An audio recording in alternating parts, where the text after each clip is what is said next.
If you watched the news over the last few months, you heard endless, complex debates about international treaties and military defense doctrines. But for the average person who just noticed their everyday bills skyrocketing and fuel prices hitting the roof, the actual reality is much simpler. It all comes down to a tiny 33-kilometer strip of water called the Strait of Hormuz. Every single day, roughly 21 million barrels of oil are forced through this exact passage. It isn't a wide-open ocean. It is a narrow, claustrophobic rock trench where massive supertankers can barely navigate safely past each other. It is the literal jugular vein of global trade, and it is the only reason a localized friction on one side of the planet can instantly destabilize the economy in your hometown. And that is where the real problem lives.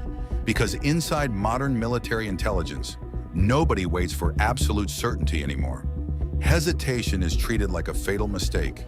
When tensions reach a boiling point, the logic inside the command rooms becomes completely reactionary.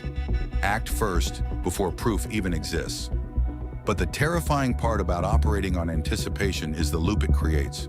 The moment one side prepares to defend against a possible strike, the other side sees those exact movements as proof that an attack is coming. Suddenly, everyone feels entirely justified pulling the trigger. The system begins feeding on its own panic. The physical geometry of the strait makes this loop incredibly dangerous. A conventional strategy isn't even necessary to cause a massive crisis. The entire channel is uniquely vulnerable to pure asymmetry. Hidden missile systems tucked into the cliffs, cheap sea mines scattered in the dark, and swarms of fast speedboats. An opposing force doesn't need to defeat a massive superpower navy. They just need to make global shipping insurance too expensive to buy. The moment uncertainty enters the water, the trap snaps shut. The shipping lanes freeze instantly because risk becomes too expensive to insure. Right now, the headlines are buzzing because a newly negotiated 60-day truce is finally trying to clear the mines and reopen the water. The markets are finally calming down, and everyone is breathing a sigh of relief as supply pressures ease. But if you look at the underlying code of the system, this ceasefire changes absolutely nothing.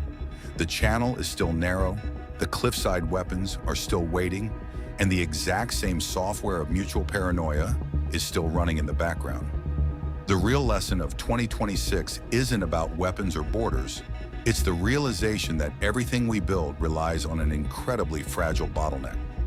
And as long as global stability depends on guessing what the other side is thinking, the entire world is always just one nervous reaction away from a total shutdown.